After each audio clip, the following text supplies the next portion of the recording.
Selamat pagi Bapak, Ibu, dan saudara-saudara yang terkasih di dalam Kristus. Berjumpa kembali di obrolan mentes podcast ala GSPP di bawah pohon Bodhi, pohon yang menjadi ciri khas Gereja Santo Paulus Prenggolayan. Pada edisi yang ketiga ini kita akan mengambil tema Prodiakon Muda. Siapa takut? Mudah-mudahan ini tema yang menarik dan berguna, bermanfaat bagi Bapak Ibu semua.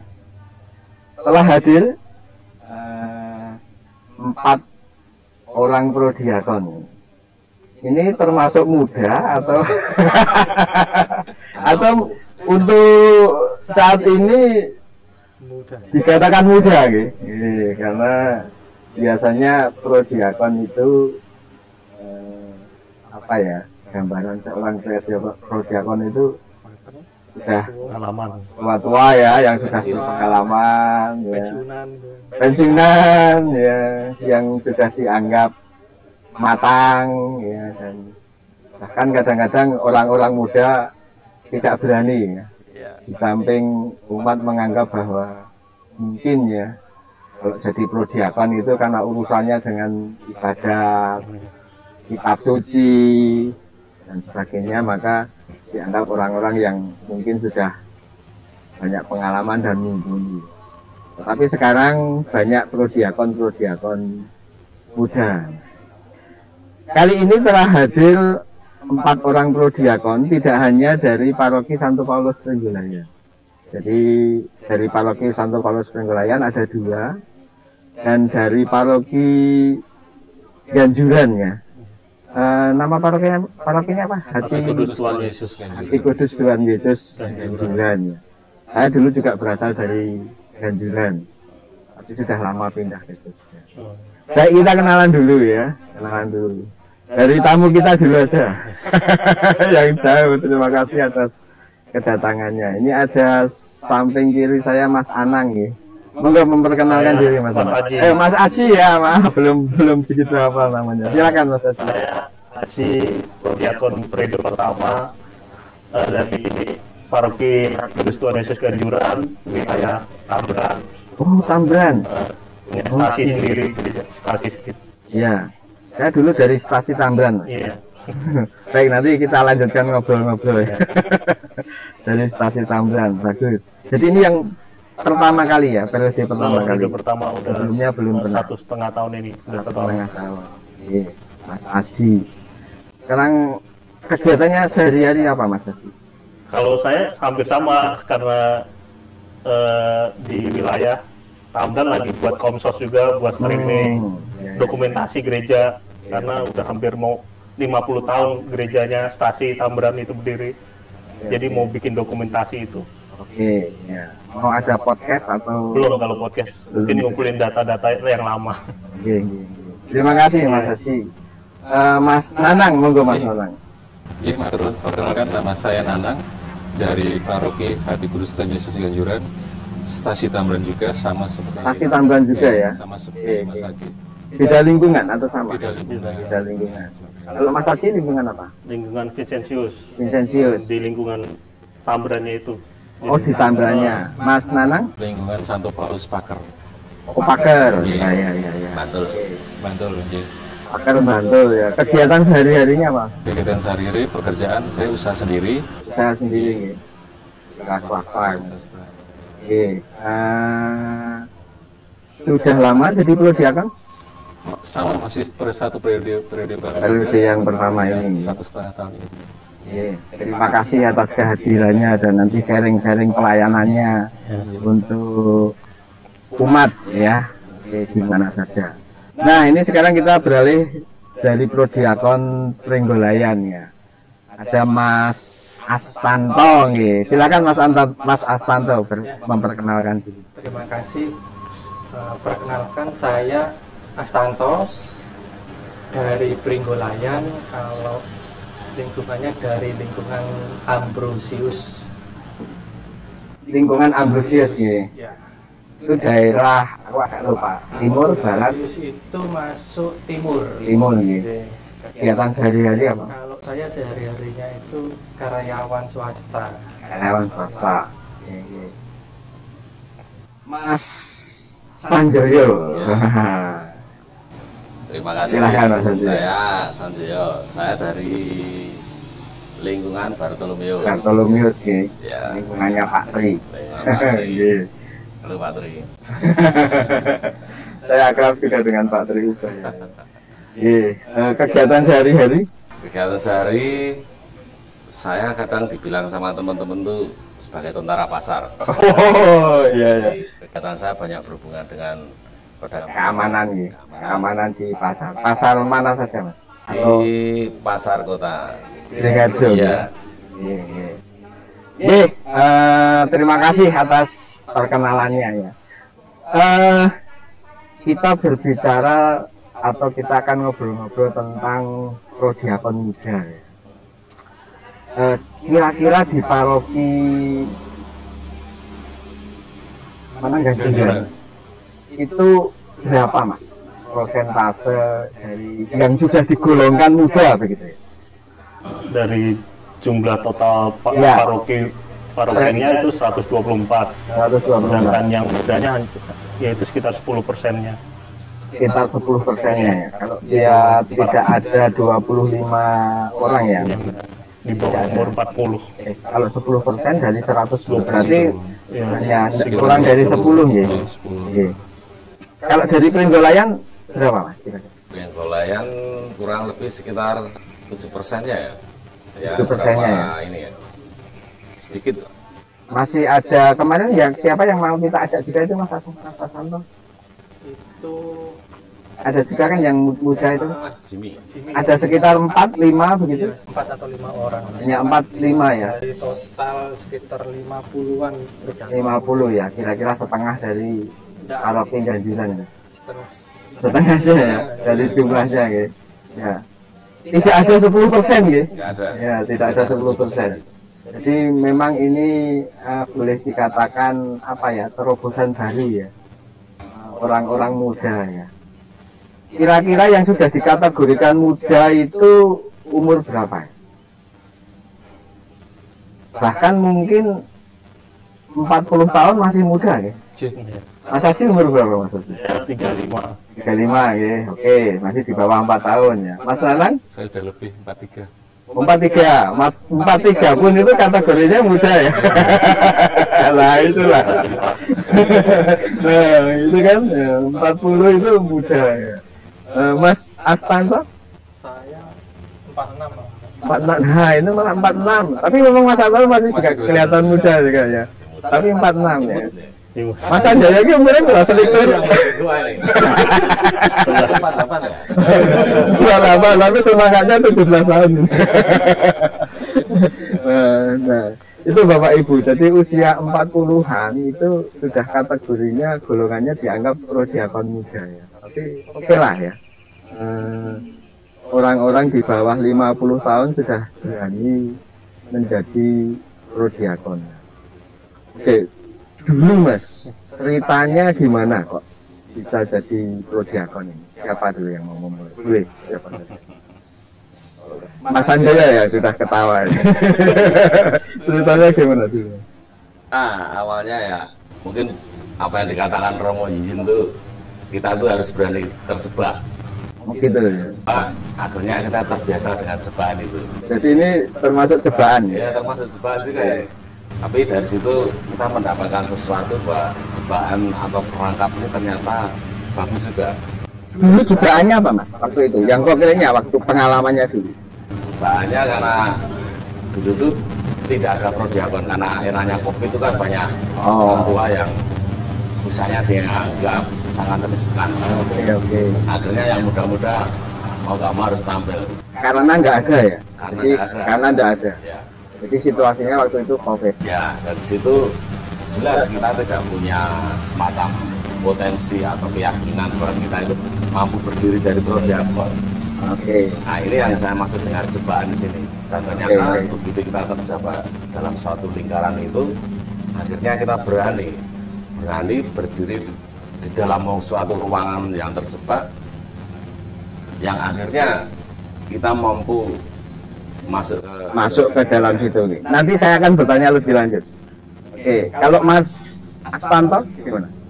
Ini yang pertama atau sudah yang kedua? Yang pertama. Yang pertama, gitu. Awal mulanya itu sebenarnya saya masuk ke lingkungan Ambrosius itu tahun 2016. Jadi saya sebelumnya tinggalnya di Surabaya, kemudian baru pindah ke Jogja itu sekitar 2014 Desember. Terus 2016 itu saya masuk ke Ambrosius lah. Awal-awal itu saya nggak tahu. Tadi apa ya, Ambrosius itu seperti apa, orang-orangnya siapa saja saya nggak tahu lah. Suatu saat saya didatangi, langsung ditodong waktu itu. Langsung ditodong. Mas, jadi prodiakon ya? Oke. Saya tidak langsung oke. Waktu itu saya sempat ragu ya, sempat bimbang. Karena gini, saya kan kerjanya itu sering keluar kota, Pak. Jadi sering keluar kota dan itu pun juga jadwalnya tidak menentu, tergantung situasi kondisi. Jadi setiap saat itu saya juga bisa berangkat. Nah, pertimbangan saya waktu itu seperti itu. Jadi saya tidak langsung mengiyakan atau menolak atau menerima pun masih ada pertimbangan. Jadi pertimbangannya karena tidak selalu di sini. Tidak selalu di sini. Terus sempat ada waktu untuk berpikir. Tapi tidak membayangkan dulu mau jadi prodiakon gitu. Mas Sanjaya juga nggak ada ya, karena situasi. Oke, nanti saya akan bertanya lebih lanjut lagi. Mas Nanang, monggo, dulu gimana cerita? Awalnya waktu itu ada pengajuan di lingkungan untuk jadi prodiakon, kemudian banyak yang nggak mau. Ada satu prodiakon, tapi prodiakon lama, sudah 2 periode mau, tapi minta ditemani. Itu gak ada yang mau. Dan yang lama itu sudah senior. Sudah senior. Akhirnya karena sudah nggak ada yang mau, ya udah saya mau. Terus mau ya, ditawari. Sebelumnya tidak membayangkan juga kalau akan jadi prodiakon. Tidak membayangkan. Hanya dalam hati saya itu ketika dipanggil, yang dipanggil banyak tapi tidak mau, itu saya melihat Tuhan Yesus itu sedih. Oke. Nah setelah itu saya mau Tuhan. Jadi merasa bahwa ini dipanggil, ya. Tuhan membutuhkan. Ya. Baik, pengalaman yang baik. Mas Aji gimana Mas Aji? Saya awalnya tahun 2 tahun yang lalu nih, itu saya lagi mau mencoba untuk rosario sebulan setiap hari dengan bahasa Jawa. Sambil saya mengajarkan doa-doa bahasa Jawa seperti sembah bekti, romo kaulo dengan bahasa Jawa tapi full. Saya bulan itu mencoba rosario dengan bahasa Jawa, akhirnya disuruh mimpin. Itu sebelum jadi prodiakon padahal. Dan akhir-akhirnya diajukan untuk jadi prodiakon dan diajukan oleh umat. Diajukan lingkungannya terus sama umatnya. Ya dengan alasan saya umatnya yang mau milih saya, terus lalu saya juga lagi belajar bahasa Jawa untuk dengan ibadah. Lu bukan orang Jawa. Bukan asli. Aslinya mana? Aslinya Jakarta, Depok, Jawa Barat. Ya itu mau karena sambil belajar bahasa Jawa, ibadat Jawa, itu aja. Dan sebelumnya juga tidak pernah membayangkan untuk jadi prodiakon. Karena saya pernah ngalamin dari sekolah minggu, terus jadi misdinar, hidup di gereja lama lah istilahnya. Jadi ada kebayang kerjaan prodiakon itu apa, dia di gereja itu apa gitu, petugas-petugas liturgi itu apa. Ada kepengenan tapi nggak tahu caranya lewat mana waktu itu. Tapi ada semacam keinginan untuk melakukan tugas seperti pelayan prodiakon itu juga ya. Putra-putri altar itu. Dan kebetulan ya, dipilih di lingkungan. Iya, baik. Di awal-awal menjadi prodiakon, kira-kira tantangan terbesar apa, Mas? Tantangan terbesarnya. Jadi yang Mas bertiga tadi, Mas Nanang, Mas Astanto, Mas Sanjayo kan tidak membayangkan ya, tidak membayangkan. Lalu tiba-tiba karena kebutuhan dipilih jadi prodiakon ya. Lalu kesulitan terbesar itu apa waktu di awal-awal dulu? Boleh siapa saja dulu, boleh siapa saja boleh. Monggo Mas Sanjayo. Tantangan terbesar menjadi prodiakon itu adalah yang pertama menolak nafsu. Oh, oke. Nafsu jahat ya. Yang kedua menata jadwal, karena kita juga masih aktif dalam bekerja. Bagaimana kita membagi waktu untuk pelayanan. Tapi yang paling terberat adalah nafsu tadi. Bagaimana kita itu dituntut untuk bisa menjadi contoh di masyarakat, itu yang susah. Mau di-sharekan nafsu yang terbesar itu apa? Ya artinya dituntut untuk hidup lebih baik gitu ya. Karena menjadi profesi, bukan profesi ya. Apa ya namanya, tugas ya, tugas pelayanan prodiakon ya. Jadi ada tuntutan untuk apa ya? Merubah hidup. Berhasil nggak? Ya, perjalanan tuh pakai proses. Yang penting berubah ya Mas. Ya. Tidak ada keinginan untuk berubah. Ya. Yang lain dulu, mungkin nanti saya akan bertanya lagi ya. Mas Nanang atau Mas Astanto? Oh iya, kalau saya tantangan terbesar ya, saya merasa tidak pantas saja. Karena merasa saya tidak pantas. Banyak dosa. Tidak pantas sama sekali. Hampir semuanya begitu. Iya. Mungkin juga jarang prodiakon muda itu karena merasa tidak pantas dan merasa bahwa itu tugasnya atau pekerjaannya orang-orang yang sudah dianggap mumpuni itu tadi. Tetapi waktu itu gimana? Merasa tidak pantas, tapi ya karena saya sudah melihat panggilan dari Tuhan. Ketika yang dipanggil tidak ada dan Tuhan Yesus sedih itu, jadi saya merasa datang, saya mau Tuhan gitu. Merasa tidak pantas, Tuhan Yesus membutuhkan, gereja membutuhkan, tapi berani. Mau. Merasa tidak pantasnya karena apa? Banyak berdosa lah. Sebelumnya kan kita ya sama ya terkenal beginilah gitu. Jadi saya merasa tidak pantas. Iya. Mas Astanto? Kalau saya itu jadi awal mula ketika akhirnya menjawab iya itu, tantangan pertama itu yang ada muncul saya itu apakah saya mampu. Yang pertama. Yang kedua, saya juga berpikir saya itu sibuk. Sedangkan dengan prodiakon itu otomatis akan ada waktu khusus untuk melayani. Nah itu yang tantangan pertama waktu itu. Jadi dihadapkan pada sebuah pilihan sebenarnya waktu itu. Pilihan antara kewajiban saya memenuhi tanggung jawab sebagai kepala keluarga dengan bekerja, dan di pekerjaan itu juga ada sebuah kewajiban di situ. Nah, di satu sisi juga ada dari gereja ada sebuah ajakan, bagi saya itu sebuah ajakan untuk melayani lebih. Gitu. Banyak orang tidak mau atau bisa katakan belum mau ya terlibat di dalam kegiatan pelayanan di gereja karena masih merasa sibuk. Semuanya sebetulnya iya ya.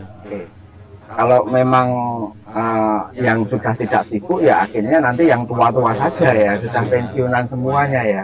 Nah itu. Tetapi ternyata ya kayak Mas Astanto ini, saya melihat ternyata dari sela-sela kesibukan kita ini banyak juga yang saya kalau lihat banyak pelayan-pelayan di sini atau banyak yang aktif melayani di sini di berbagai bidang itu juga sebetulnya juga orang sibuk juga ya. Pekerjaannya juga banyak ya, tapi mau menyediakan waktu ya, mungkin poin itu ya. Dan selama ini lancar Mas Hasan? Ya, puji Tuhan Pak. Jadi selama saya menjalani itu dari ketakutan awal ya terkait saya itu sibuk sih bagaimana saya bisa terjun, bagaimana saya bisa melayani. Ternyata ini yang saya alami adalah seperti Tuhan itu mengatur gitu. Oke. Jadi ketika sibuk ya saya sibuk bekerja, ketika memang ada tugas prodiakan itu seolah-olah pada saat itu saya tidak keluar kota seperti itu. Jadi seperti sudah apa ya, tertata ya. Jadi pada akhirnya saya bisa masuk dua-duanya. Ya saya juga bekerja juga lancar, saya juga tugas prodiakon juga saya bisa lancar itu. Jadi mungkin kalau saya lihat rencana Tuhan kan tidak tahu, tapi itu yang saya alami. Dan pekerjaan tidak terbengkelai hanya karena pekerjaan juga masih lancar. Masih lancar. Jadi tidak sampai terganggu gitu. Iya. Baik, ternyata gitu. Inilah Bapak Ibu ternyata di tengah-tengah sambil berjalan ternyata aneh tapi nyata. Nah, kita tidak pernah tahu. Tapi ini sambil disambil loh ini. Mari diminum. Mari Mas. Sambil dimakan ya. Kita ngobrol-ngobrol santai ya.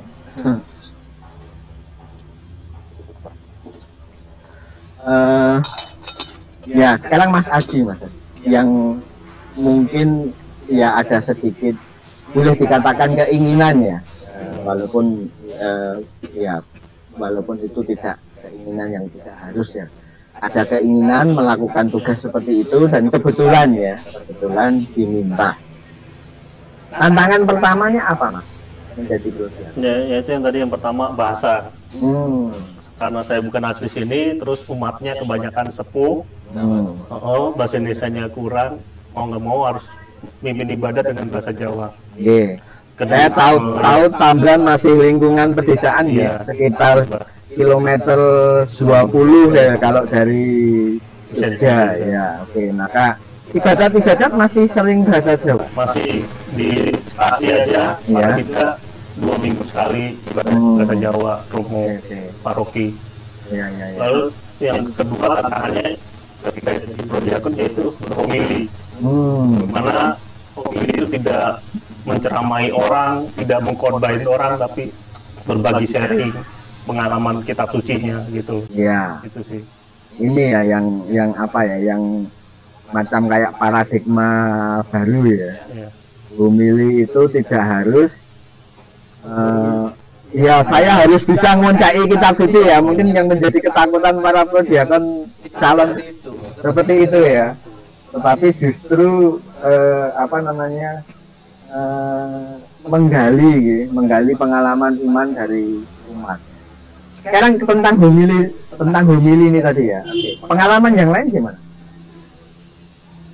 Kalau misalnya harus mengupas kitab suci, karena ini barangkali menjadi salah satu ketakutan terbesar dari para calon prodiakon ya, katakanlah begitu. Gimana Mas Nanang atau Mas Astanto atau yang penting yakin ya? Karena gini ya, kadang gini dari saya sendiri pengetahuan tentang kitab suci itu juga terbatas. Makanya kadang lebih banyak sharing apa yang saya sampaikan pun ya sejauh yang saya tahu gitu loh. Sejauh yang saya pahami seperti ini, dan rata-rata ketika misal pertemuan kitab suci atau APP kemarin kan lebih banyak sharing itu. Dan juga kadang di lingkungan itu kadang mengundang frater atau bruder untuk tukar ilmu lah ya itu. Jadi dari situ akhirnya bisa.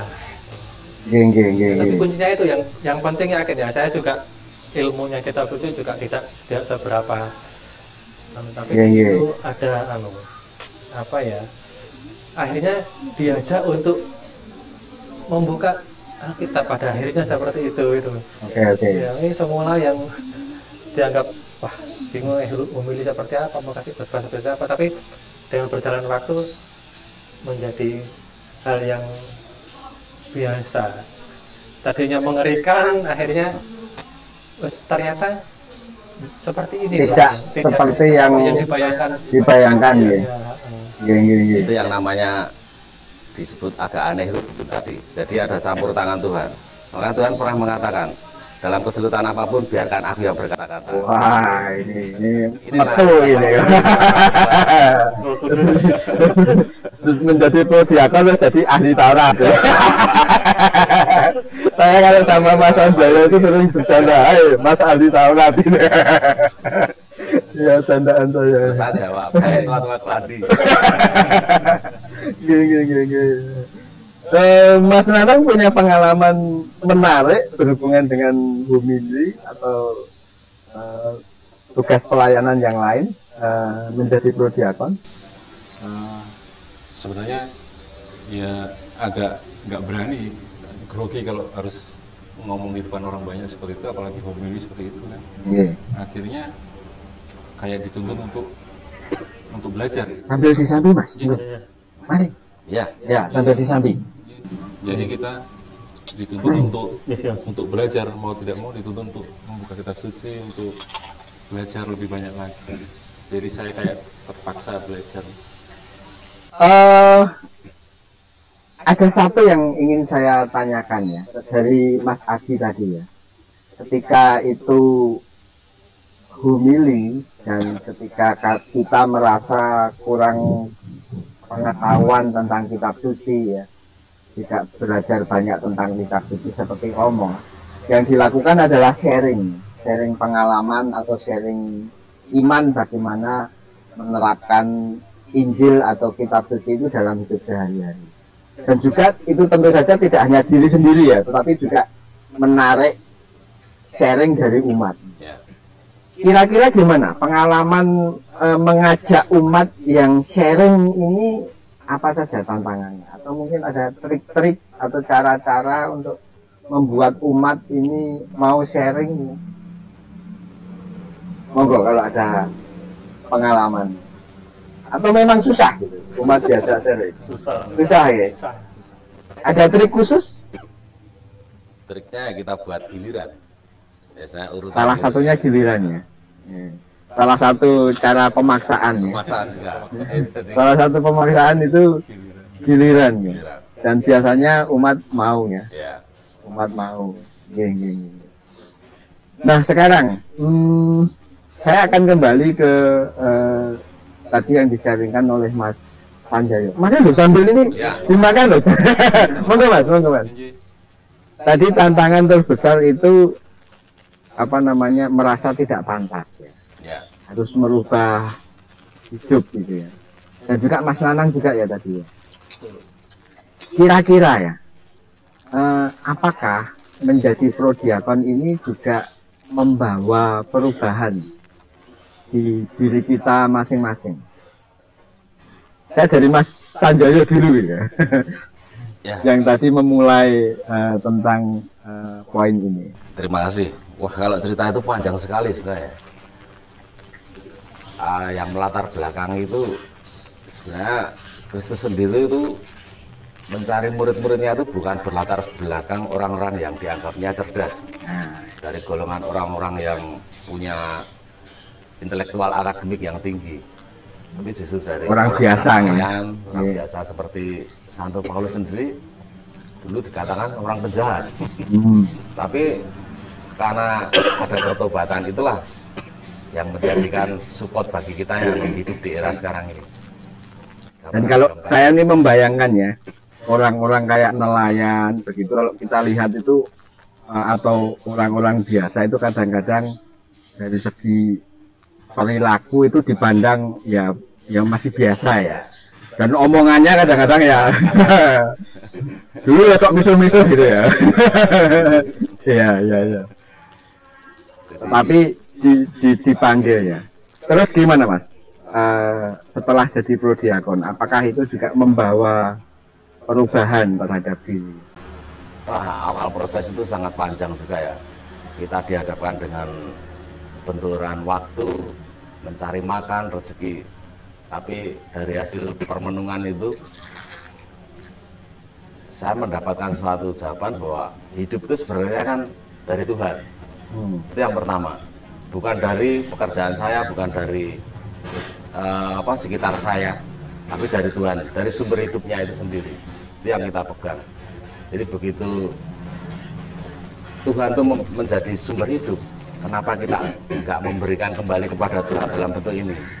Jadi inilah keyakinan bahwa sebenarnya si pemberi hidup itu akan selalu mendampingi kita jika kita mau dekat padanya. Jadi apapun kesulitan kita, persoalan mencari rezeki, persoalan menata jam kerja, ternyata oleh Tuhan itu sudah diatur lagi. Nah, itulah yang dimaksud dengan campur tangan Tuhan. Jadi yang menjadi dasar kita, kenapa kita awalnya itu ragu. Salah satunya yaitu tadi, ada satu Paulus, ada Tuhan pemberi hidup, kenapa kita enggak berkaca pada mereka ini. Memang Tuhan memilih Mas Sanjoyo untuk menjadi salah satu ahli Taurat ya. Ini memang pas ya. Mantap. Keren banget. Iya. Serem woy. Yang lain Mas, pengalaman perubahan apa yang dialami ketika setelah menjadi prodiakon? Monggo, silakan. Boleh dari siapa saja. Mas Lawan ini, Mas Nanang ini ya, mantap ini. Jadi membawa perubahan, sedikit-sedikit membawa perubahan, seperti kalau kita kayak mengerem gitu. Kalau kita mau melakukan yang berdosa itu agak kayak direm gitu. Mengerem ya. Jadi oh iya saya prodiakon, jadi saya nggak boleh seperti itu. Oke. Jadi kayak seperti direm gitu. Itu yang pengalaman saya. Jadi panggilan Tuhan ini otomatis membawa kita menjadi lebih baik ya. Tuhan selalu mengingatkan kita. Oke. Mas Aji atau Mas Astanto mau menambahkan? Kalau saya ya karena sebagai istilahnya apa ya, mau nggak mau prodiakon tuh dianggap sebagai yang tahu agama kan saya. Mau nggak mau saya harus belajar banyak. Jadi saya harus tahu dasar-dasar gereja yang dulu sebelumnya saya hanya melakukan rutinitas, kan jadi tahu dasar-dasar kenapa harus melakukan ini, kenapa harus di ibadat ada ini. Jadi saya belajar dasar magisteriumnya, panduannya, dasar gerejanya itu apa, hukum-hukum gerejanya itu apa. Jadi lebih mendalam, jadi nggak hanya menjalankan saja, tapi tahu dasar-dasarnya. Gitu. Jadi ada kesempatan untuk lebih paham tentang hidup menggereja, tentang magisterium, tentang kitab suci, liturgi juga kan? Harus saya tidak membayangkan misalnya ada misa, ada orang meninggal ya, lalu oke, ini ibadatnya seperti apa? Tata cara. Dan ternyata itu membawa mas-mas ini untuk lebih tahu tentang kehidupan menggereja ya. Kalau Mas Asanto apa Mas Asanto? Kalau dari saya itu lebih ini Pak, jadi bisa membantu untuk lebih menata diri. Menata diri dalam arti gini,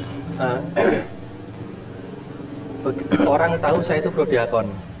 Nah, dalam pandangan mereka itu prodiakon itu orang yang spesial.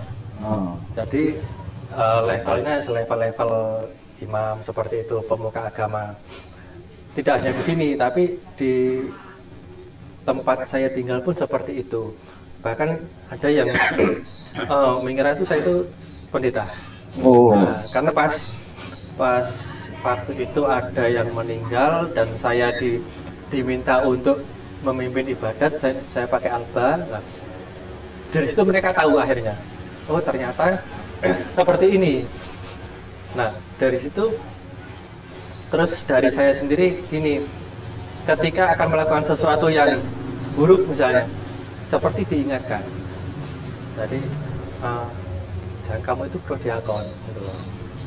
Wajibnya jadi contoh, jangan malah merusak, gitu. Contoh yang seperti apa ya? Dari sikapmu saja itu bisa jadi contoh. Tidak usah muluk-muluk seperti itu. Itu yang selalu terngiang Pak. Jadi ketika misalnya ada keinginan burung apa, itu tiba-tiba muncul seperti itu. Kamu di prodi apa? Itu pertama. Terus yang kedua yaitu jadi lebih sering buka kitab. Kalau mau memimpin ibadah kan otomatis memahami dulu.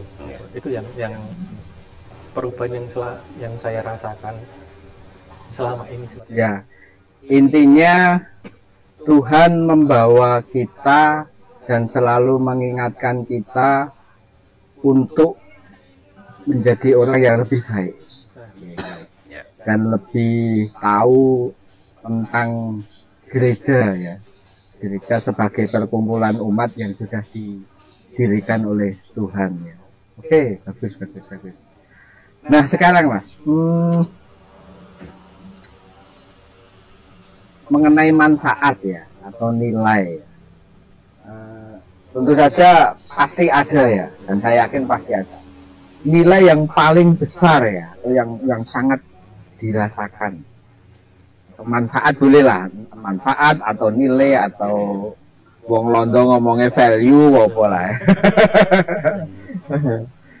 Monggo di-sharingkan kepada umat-umat yang lain, terutama orang-orang muda ya, supaya mungkin juga barangkali menarik ya bagi orang-orang muda untuk kalau nanti dipanggil jadi prodiakon juga akan siap ya, kayak Mas Sanjoyo ya. Juga Mas Nanang juga ya, dan semuanya. Monggo boleh ada yang memulai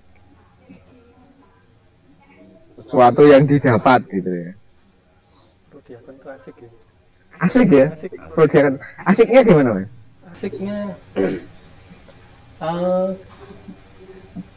banyak pengalaman baru sebenarnya. Oke. Jadi terus juga relasinya juga tambah banyak.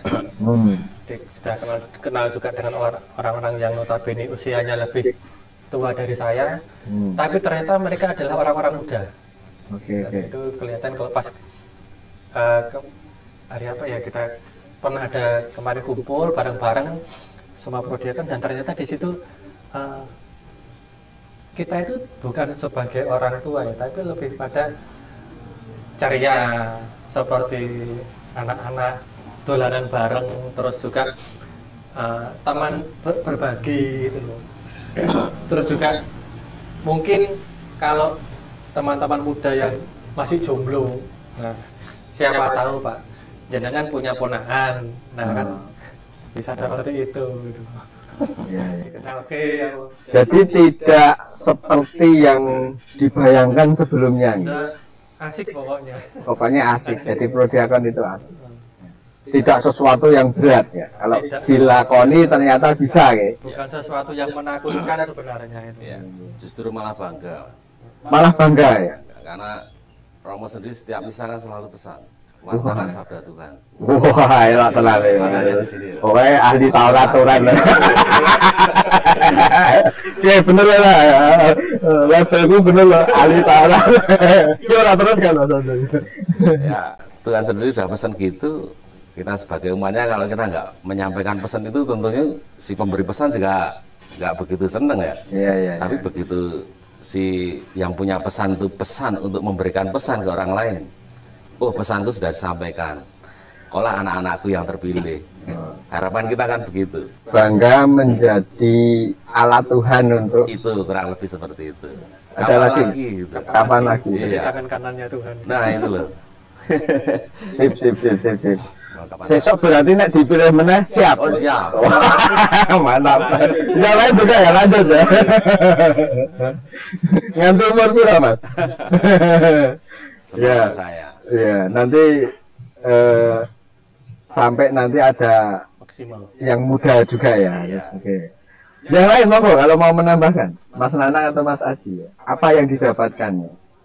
Yang bangga, asik, banyak belajar, juga sharing. Kalau saya selagi Tuhan memberikan kesempatan, seperti lagunya yang hidup adalah kesempatan. Oke. Selagi saya diberi kesehatan, semoga saya bisa membantu melayani. Seperti itu.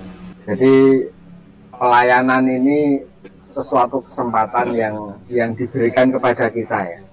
Kalau kita tidak ambil ya, dan ternyata tadi sesibuk apapun bisa ya.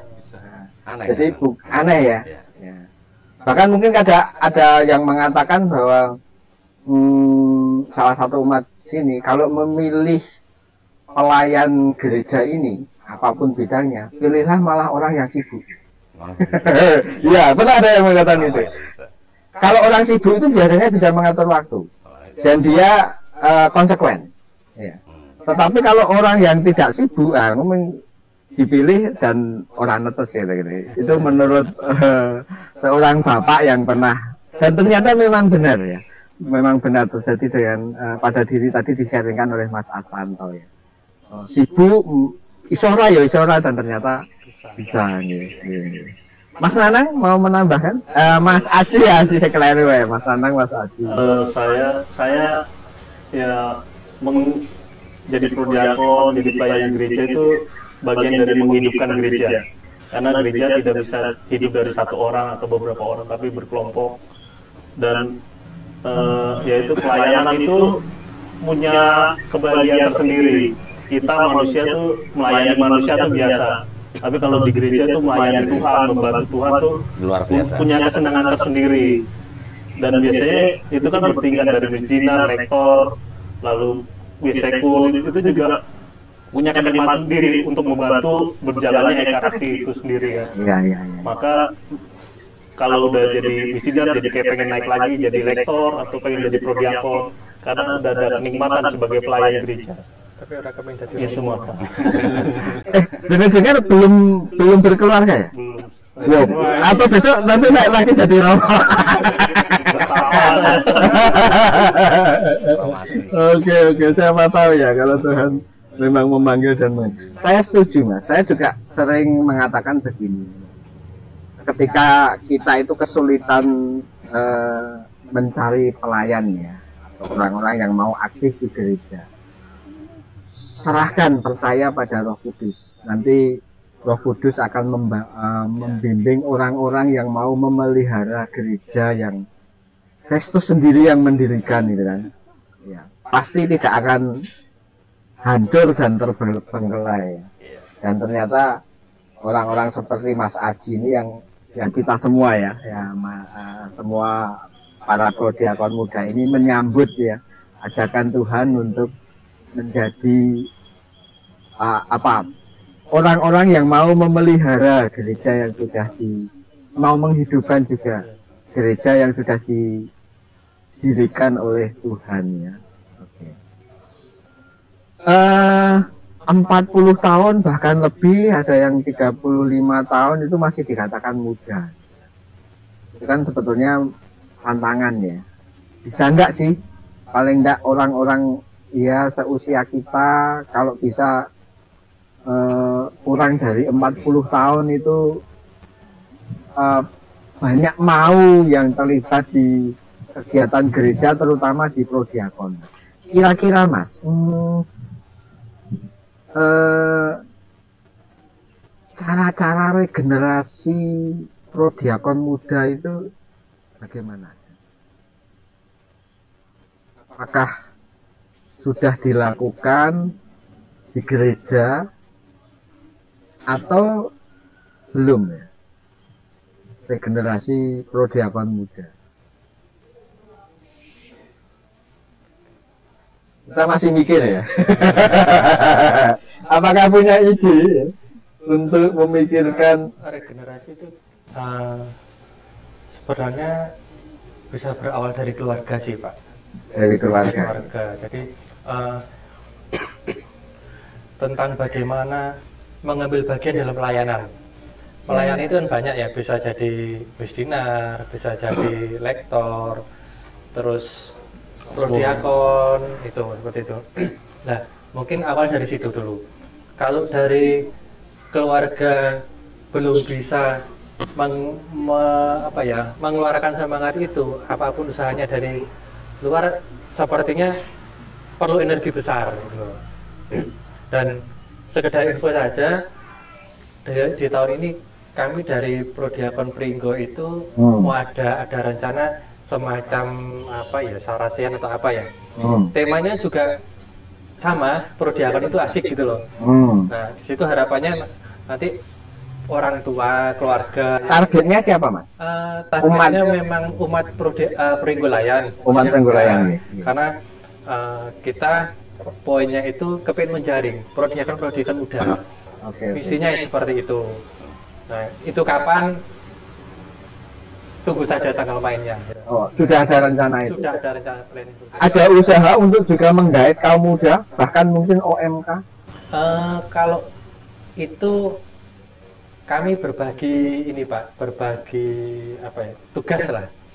Berbagi tugas, monggo bisa disampaikan ke ketua lingkungan gitu loh. Jadi sambil menunggu waktunya, sambil kita gerilya gitu. Jadi perdagangan ke ketua lingkungan atau mungkin ke keluarga-keluarga yang punya anak-anak yang OMK itu seperti itu. Gitu.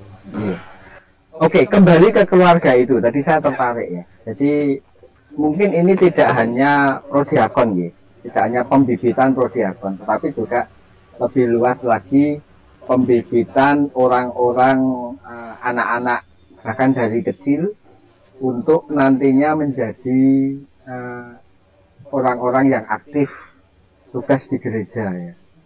Dan ini menjadi tanggung jawab orang tua juga ya, sebagai apa namanya ya, pendidik ya, pendidik supaya anak-anaknya ikut terlibat dalam kegiatan di gereja. Saya setuju itu ya. Dan tentu saja orang tua harus nyontoni ya. Betul. Mas Astanto putranya berapa? Saya satu. Satu ya. Sudah usia berapa? 7. 7 tahun ya. Sudah ikut diajak juga aktif ya kegiatan di gereja? Sering ikut sih. Sering ikut ya. Kalau pas saya habis tugas Prodiakon tuh mesti nyamperin, mesti nganu itu. Iya. Paling tidak mulai dari melihat ya. Nanti diajak kegiatan misdinar, lalu paling kan apa bisa ya, nyanyi. Jadi menumbuhkan rasa gini loh. Saya kepinginnya gini. Oh bapakku Prodiakon gitu loh. Jadi di situ muncul energi dulu, energi positif dulu itu loh. Oh, cedak karo Romo. Jadi sehingga apa ya, melihat bahwa lingkungan itu bukan ada lingkungan yang harus dijauhi, tapi dihidupi gitu loh. Iya. Siapa tahu besok Tuhan berkenan ya kan, nggak tahu ya itu. Dan pasti kalau anak-anak berada di lingkungan gereja, teman-teman yang juga aktif di gereja itu paling tidak lingkungannya orang elek ya. Ya, sekarang kan pengaruh-pengaruh lingkungan itu kan banyak ya, dan yang bisa membawa anak-anak kita ke hal-hal yang negatif ya. Ada tambahan dari yang lain mungkin, ide-ide yang lain tentang regenerasi aktivis-aktivis gereja, termasuk saya ingat Pak Greg, Romo izin waktu khotbah itu ya. Iya. Bahwa memang mindset itu harus dirubah dulu. Oke. Kamu jadi Prodiakon jangan harus menunggu pensiun dulu. Kalau perlu usia 17 tahun diangkat. Ekstrim banget. Ekstrim ya. Beliau ini penyemangat. Tapi memang ada semacam kurungan atau jebakan yang memang harus dibuat. Karena begitu seseorang terperangkap dalam jebakan ini, dia mau nggak mau dia harus berbuat baik. Nah, jebakan ini apa? Jebakannya masuk ke lingkaran ini. Iya, kembali lagi ya sama lingkaran Roh Kudus. Maksudnya kegiatan di gereja. Kita kan tentu melibatkan Roh Kudus tadi. Roh Kudus berkarya masuk ke dalam diri kita, dan semuanya akan dimudahkan. Metu meneh ya. Roh Kudus. Kita itu nggak lepas dari Roh Kudus. Oke. Ada tambahan lagi nggak? Saya nyoba kayak gini sih, berharap untuk semua gereja sih permasalahannya jangan terputus dari segala kegiatan gereja. Soalnya regenerasi Prodiakon itu paling jauh dari pelayan-pelayan yang lain. Kalau lektor, terus Mazmur, Mudika kan masih dekat-dekat jaraknya umurnya. Nah kalau kita udah jauh dari gereja, misalnya ada kuliah atau pekerjaan, jarang ke gereja kan jarang ke kegiatan. Jadi untuk mempersiapkan ke peringkat selanjutnya itu ya, prodiakon itu rada susah karena udah jarang kemauan ke gereja itu jarang. Kalau jadi misinan kan udah terbiasa di gereja, jadi pengen melayani apa selain misinan itu apa gitu. Jadi diharapkan tuh jangan sekali-sekali untuk istilahnya jauh dari kegiatan gereja atau jarang ikut. Itu yang menjauhkan kita dan ketidaktahuan kita jadi terhadap hal yang ada di gereja, acara-acara gereja. Dari sudut pandang yang berbeda tetapi intinya sama gitu. Tadi membawa anak-anak kita untuk terlihat aktif dalam kehidupan menggereja. Kalau Mas Nanang mau nambah, monggo. Kalau saya mungkin dari lingkungan kita, sembahyang lingkungan itu, kita lebih banyak di keluarga-keluarga muda itu. Kita gilirkan di keluarga muda biar mereka intinya lebih mengaktifkan keluarga muda. Kalau yang keluarga tua kan biasanya sudah aktif kan, sembahyang juga kalau yang keluarga muda kan sibuk. Jadi kita yang datang, bukan dia datang, kita datangin ini, kita gilir terus gitu. Nah, saya jadi kepikiran, mungkin salah satu tadi yang dikatakan, salah satu yang ditakuti untuk menjadi prodiakon itu mungkin ketika salah satu ya itu menyampaikan khotbah lah katakanlah atau hukum ya. Mungkin ini kalau anak-anak kita mungkin dari pembinaan PIA atau bahkan PIUT, kemudian yang lebih tinggi lagi PIOM dan sebagainya, itu kalau bahkan di lingkungan-lingkungan itu kalau dibiasakan sharing ya, dibiasakan sharing bagaimana sabda Tuhan itu hidup di dalam diri kita masing-masing, di dalam kegiatan sehari-hari, itu barangkali mungkin akan mengurangi ketakutan ya. Seperti yang dikatakan atau yang didorong-dorong oleh Romo Yuzin kan. Jadi kalau membahas kitab suci itu ya jangan intinya berkhotbahan begitu ya, tapi lebih memberdayakan umatnya. Barangkali itu ya yang kurang dari komunitas kita Katolik. Terus terang mungkin kalau teman-teman dari gereja lain itu lebih lebih intens ya. Sharing kitab suci, kelompok kitab suci, membahas kitab suci semacam kayak itu. Oke, sudah cukup lama nih. Nah, kira-kira apa lagi ya yang perlu kita sharekan kalau ada tambahan? Mungkin satu kata terakhir, entah kesan boleh, entah apapun, monggo kalau masih ada, atau pesan boleh dari siapa saja. Satu kata, dua kata, atau satu kalimat, dua kalimat, monggo. Kita bahagia ya, jadilah prodiakon. Gitu ya. Jadi merasakan menjadi prodiakon itu sesuatu yang membahagiakan. Pengen tambah bahagia ya menjadi prodiakon. Kalau saya hanya sebuah lagu yang selama ini saya maknai tapi nggak pernah bisa. Oke, apa itu Mas? Hanya ini Tuhan persembahanku. Jadi apa yang bisa saya persembahkan sekarang ini di usia yang Tuhan berikan untuk saya? Mungkin barangkali inilah saya memberikan persembahan untuk Tuhan dalam bentuk pelayanan. Pelayanan adalah persembahan untuk Tuhan. Iya, itu salah satunya. Monggo Mas Nanang atau Mas Asi dulu. Sebagai penutup. Ya, sama lagu juga ada istilahnya. Jadilah saksi Kristus. Oke. Jadilah saksi Kristus. Dan menjadi prodiakon ini salah satu untuk menjadi saksi Kristus.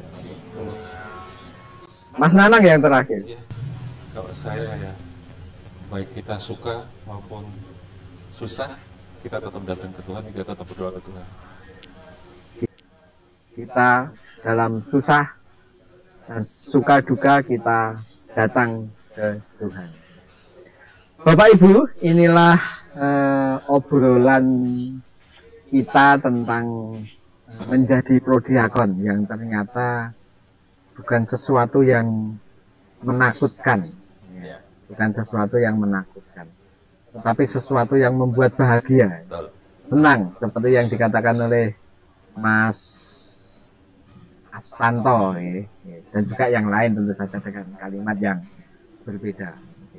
Bapak Ibu, saudara-saudara semua, mudah-mudahan sharing ini bermanfaat ya, membuka cakrawala kita terhadap salah satu bentuk pelayanan di gereja yang biasanya dipandang hanya pantas bagi orang-orang yang sudah pensiun, yang sudah senior, yang sudah dianggap matang.